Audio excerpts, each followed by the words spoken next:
Good morning from Panhandle Outdoors, America's only daily outdoor TV show. Your source for fishing, hunting, and information for folks who enjoy the great outdoors. Now sit back, relax. It's Panhandle Outdoors. Good morning, folks. Welcome to Panhandle. Welcome to Panhandle Outdoors. I got these guests over here, and I'm so excited about having them. I just can't wait to get started with them. We're glad to be here. Our show today is brought to us by all kinds of sponsors, and we have one of our sponsors on today. So let's look at weather first, brought to us by Panhandle Technical Center. A high of day of 85 and low of 80. Not much difference, about 5-degree difference in the temperature from morning to night. Water temperature is 88 degrees. It's really gone up. Our river readings brought to us by Mountain Dew. Take it outside with Mountain Dew. The Apalachicola Bluntstown is steady. It's reading right now 7.6, a little high, but it's a steady high. It's not a lot of dropping or adding on. And the Choctawhatchee Caryville is at a 3.2, so it's real steady too. Both rivers are going to be in good shape, looks like, for the weekend if we don't have a lot of rain upriver. Now the tide chart brought to us by Kent Forest Lawn. We're looking at a really strong tide, 10:32, low tide, and then it's going to be going out the rest of the day to about 9:32 tonight. So if you want to fish the incoming tide, you can do it about 10:30 this morning, and then outgoing the rest of the day. So you got a good situation, whatever tides you like to fish. That moving tide, right around the middle of the day, won't be moving, but then it's going to start moving out real strong. Okay, now marine forecast, south-southwest at about 12, and then tomorrow, looking at tomorrow's forecast, it's going to blow about 16 to 18 tomorrow out of the southwest. So we're getting some of these windy late spring days. All right, so let's take a break, and we'll be right back. All right, welcome back. Our guest today, I'm excited to have our guest from Tarpon Dock Seafood, Austin. Good to see you, buddy. Good to see you, Coach Jesse. Kenny. Glad to have you, man. Yes, sir. Austin been on before now. He was reminding me 7 years ago, he was my student of the month in outdoor ed. Yes, sir. You got a good memory. And first time on. Yes, sir. Now, Kenny, y'all might recognize Kenny's face. He's famous. He first became famous as sort of running Donald Penny's seafood place up in Southport, making those grill grouper and all that. I used to love that stuff. And Kenny's been around several places and at Tarpon Dock now. Yes, sir. How you liking it down there? Loving it. Well, you got to put up with people like Austin and Adam, but other than that, you okay? Well, I'm seeing a lot of people that hadn't seen in years, and just loving it. That's cool. Well, Austin, let's talk about Tarpon Dock Seafood. Your dad sort of got it started. Just talk your dad, but I could never get him to come on. He's always sending you. So tell us about the beginning of it all, basically. So we started out. He bought a truck, and he would buy it from independent people. And he would go to Birmingham not knowing anybody and go over there and sell. And he just started peddling fish, and just started like that, and then grow bigger. He earned a reputation of bringing in fresh seafood, and that was it. And he learned, second thing, he was dependable. And he just grew it from there. And what's cool about the location all right now, Tarpon Dock, most people don't realize the old steamship Tarpon Dock there, way back in the 30s and 40s, and it was it was a famous place, and then the location now is easy to get to. The boats come right up to it. Yep. People can come watch them load. I mean, everything. Now, sort of, what is you got your brother Adam? He's sort of over in Fort Walton. He's Fort Walton, just selling our fish. Yeah. And now, sort of, what is your main responsibility? Just receiving, unloading boats, shipping them out, putting ice, and making sure all the quotas and everything, and just going right in that. So. And Kenny, what do you do during the day most of the time down there? What do you just? I help customers, clean a little fish, whatever needs to be done. That's the thing about it. You're so versatile that you can do it all. And yes, like I say, you know so many people, and I was down there the other day, and I've been there. I go down there off and on a good bit, and Christy is still working in the office. Christy's still upstairs. Yeah, and it's a family-owned business, and I've always loved Tarpon Dock Seafood. Now, how many boats? The seafood industry. Let's go back to the history of it. Remember, in my book, Full Box, when the railroad first came into St. Andrews in the 1920s, that's when we first had our fish houses because we could ship it out. Y'all still are shipping it out. Yes, sir. Where are some of the places, how many trucks y'all have? We have 7 semis and a couple box trucks. Okay.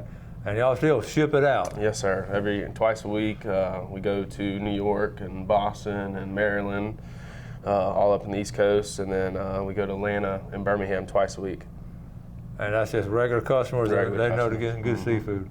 Now, have y'all driven in? Are you done in truck driving, or you haven't done that? Not much of a truck driver. Didn't Adam drive one of them little trucks? Adam drives the trucks. He likes doing that. I can't drive those trucks. One thing about it, I always laugh about the ice machine y'all have down there. That's a mainstay. What about your ice machine now? Man, those things are trouble. They're nonstop. It's always, but you got to have it. Yeah. We got 4 5-tons and 2 15-tons. You got that many ice machines? Dumping ice. Yes, just sir. Ice all over the place. There's only 2 ice houses in Panhandle. You got Steve's over there in St. Andrews and us. That's it. You know, I hadn't thought about that. People have to come all the way from Appalachia, all the way from Destin, everywhere. To get that big old, wow. Okay, we got so much to talk about. We're going to bounce around a lot. The shrimp. Y'all sort of get shrimp year round? Yes, sir, year round. Just whatever's in season. When Royal Reds kick in, we get those, and then the hoppers right now, we getting those right now. Explain to people what those two are. The hopper. What's a hopper? A hopper is a bay shrimp, very sweet and good. And Key West Royal Reds, they're in season, 3-4 months out of the year. Okay. And we get those when they're fresh. So very sweet shrimp.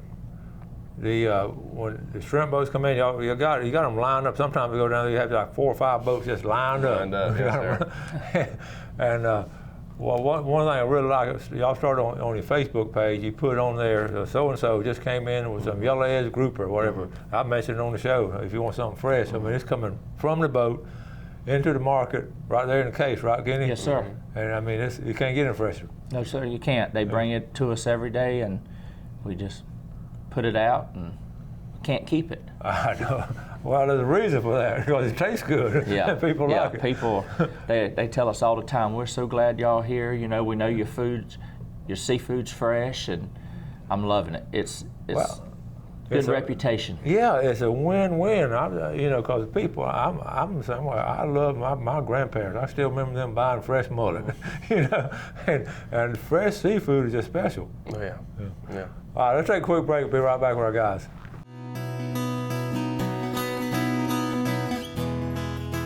All right, welcome back. Austin and Kenny here from Tarpon Dock Seafood, and right here is a replica of the SS Tarpon that was found in an attic, and the builder gave it to me because he knew we liked the old stuff. Somebody hand carved this probably in the 30s in St. Andrew, and so this is a tarpon that would dock at Tarpon Dock Seafood. Let's get to, I know y'all every now and then get a little bit of time off to do stuff, and you love to hunt. Yes, sir. And what do you hunt? Anything, quail, dove, deer, anything. But you got some pictures of this big buck, and I want to let's take a look at this buck. Tell us about you. You got a deer place up in Troy? Yes. So we got a place up in Troy, and this buck right here came out 3 mornings in a row. I mean, it was clockwork. He'd come out at 6'9", 6'10" every morning, and I took my buddy. He hasn't shot one in a while, so I took him up there and sat him on that one. Wow. And he came chasing 2 does and knocked him down. That is a nice buck right there. Mm-hmm. What time was this past year? Yes, sir. These 2 were in the past year. Okay, that's your little boy? Yes, sir. He's gonna be outdoorsman too. Oh yeah, he loves it. So y'all got like a camp up there and all? Yeah, there's a guy that owns it, has a little farmhouse up there, so we stay up there when we go up there and just have fun. Do y'all take them some oysters and stuff? Yeah, nonstop. That is part of the tradition. That goes back, Kenny, how many generations ago, where these folks here on the coast would take those guys up there in Alabama, Georgia, seafood, and while they hunted. Yes, sir. They think it's gold. They do. They don't get it. Yeah, it's just part of the tradition. Now listen, we were talking about the prices of things way back when the oysters. You remember how much a bag? They were $15 or so whenever I was at Penny's. And we used to have a special on Wednesday nights, 99 cents a dozen. 99 cents a dozen. And now it's hard to find oysters. Oh, it's unreal. It's just, it's really devastating. Cedar Key, we're getting a lot of them now. Mm-hmm. Cedar Keys, and then Louisiana and Texas. Yeah. I hate it for Appalachia because I mean that town was thriving 20 years ago. Yes, it was. Yes, it was. Unreal. Kenny talking about the Southport days and different families, the Millers and the Obers and all of them. They made a living off the seafood for a couple of generations. A lot of generations, Yeah. yes, sir. We still getting some of the shrimp from the generation, Gerald Miller. Gerald Miller, yeah, they still doing it. That's cool. The when the boats come in now, say you get, let's use yellow edge grouper because that's sort of a that's a fine Yes, fish. Now those guys go in there and target that, or they pretty well know. Yeah, you know, you got your ridges, your deep ridges that drop off, and that's where your tile and your yellow edge pretty much stay at. Tile fish. Yeah. That is a good tasting fish. When y'all first started, I said, I don't know about that, but we got some. It's delicious. Very good. What are some of your right there when you go looking at that display case? You got a little bit. What's some things that sell really good? What fish sell good? Scamp, yellow edge, Scamp and yellow edge. black grouper, salmon. No kidding. And where did that come in from? We get that up when we go to New York. We meet a truck from Canada. Y'all trade off. Trade off. That was smart. Did your dad figure that out? Yeah. So we get it twice a week. That's interesting. How many guys y'all have working down there, off and on? Warehouse and market, and girls upstairs, probably 20, and then the boats and all the deckhands. You're looking at over 100 people. Yeah. So. These guys, what kind of bait they use when they go deep water fishing? I've often wondered that. Menhadens. Menhaden. They use Menhadens. No kidding. Yes, sir. Something that goes back how far? Menhaden. Alone. That's what they use. That's what they use. Do y'all carry any squid or minnow? Y'all doing? Yeah, we carry squid, minnows, cigar minnows, sardines. So y'all got all kinds of bait fish? All of them. Okay. And I noticed the other day y'all are starting to offer fish cleaning. And I was telling people on the show, when you go like one of Billy Archer the other day and got all these fish, I don't want to clean them. Not that many. I've asked some other guys too. What's the hardest fish to clean? I would say a triggerfish. Yeah. What is it? Triggerfish. A triggerfish. That's a pain in the butt right there. That really is. Yeah. His skin's like leather.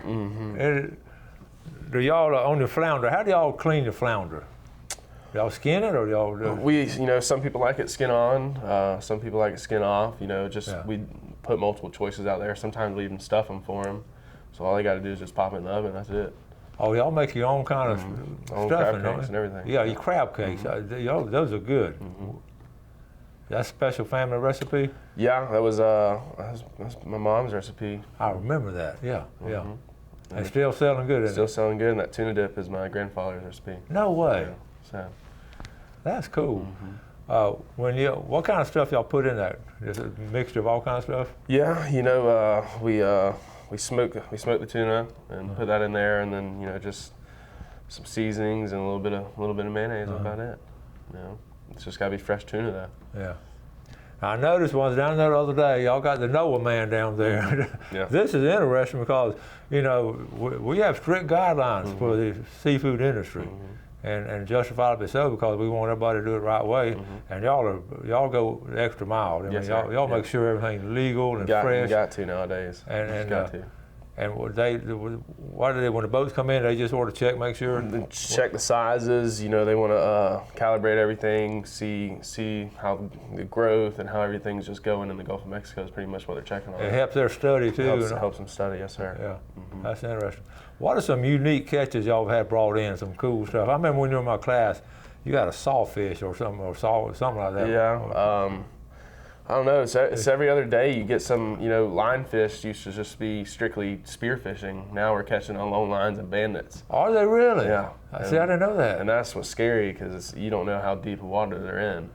So those guys are doing that one-armed bandit, catching lionfish? Catching lionfish and catching on long lines. So that's got to be what, 200-300? That's 200 feet, and then long lines anywhere between 6 to 1,000. 600 feet to 1,000 feet, and y'all catching lionfish down there? Lionfish. No way. Yes, sir.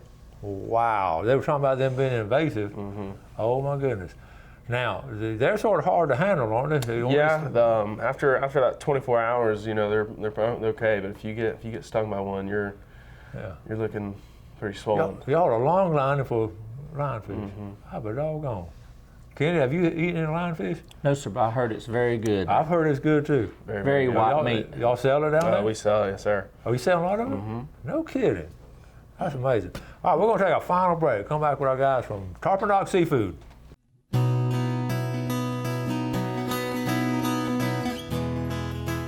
All right, welcome back. Sitting here with guys from Tarpon Dock. The seafood industry is just fascinating to me. It always has been, and I'm glad to have them on here. They're one of our big sponsors. They do a lot of good stuff in our community. I can promise you that.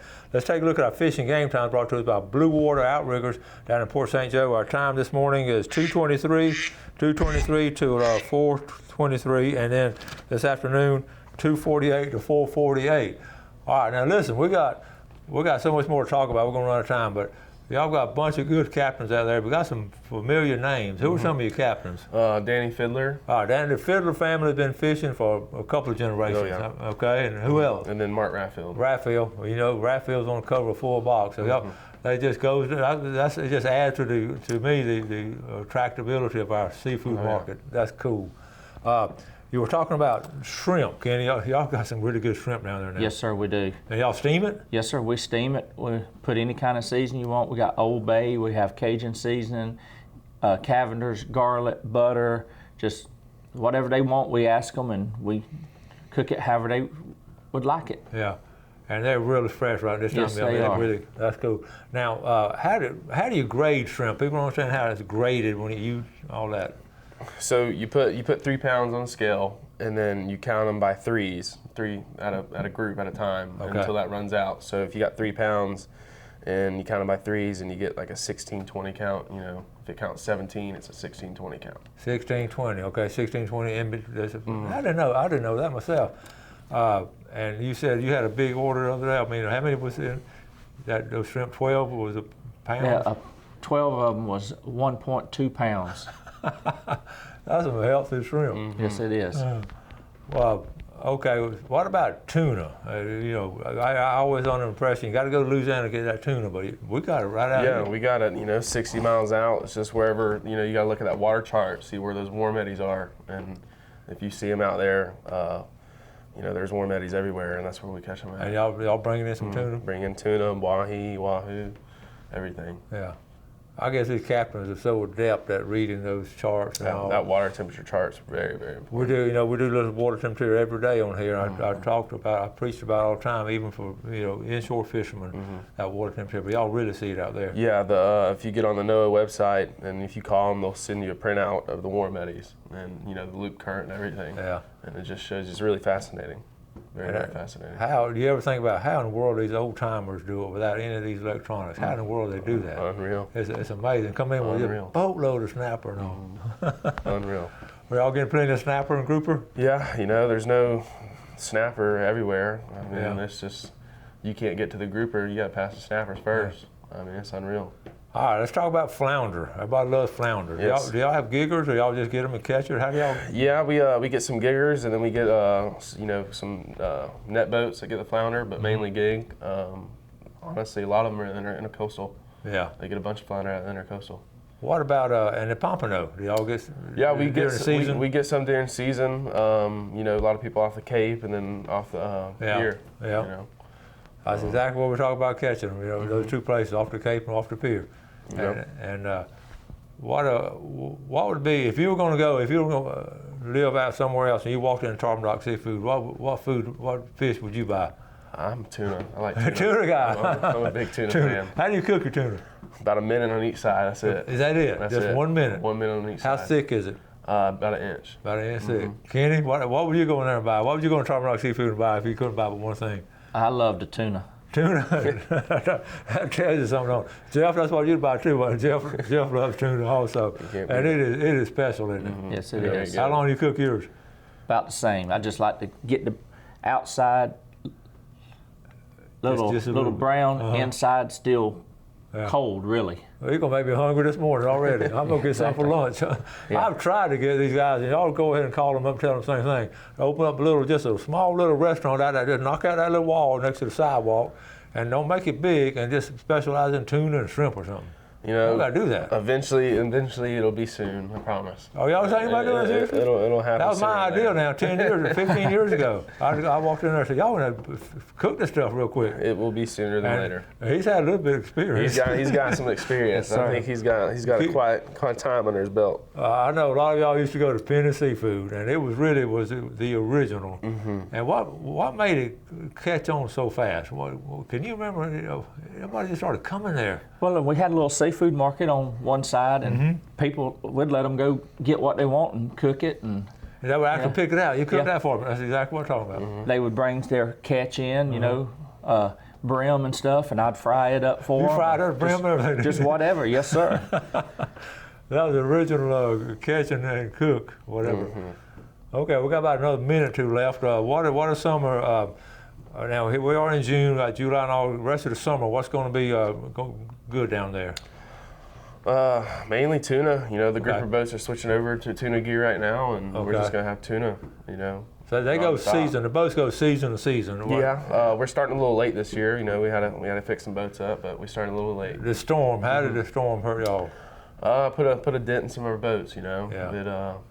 a bunch of them got messed up, but you know we busted our butts and got them back out. Where were your boats during the storm? Over at Harder's Okay. barge over there. His Okay. floating barge, a big tugboat broke loose, and that's what messed all the boats up. No kidding. Is that what happened? Oh, It would man. just bounce and bounce until that one broke and bounce again on another one. Domino. Domino. Oh, doggone.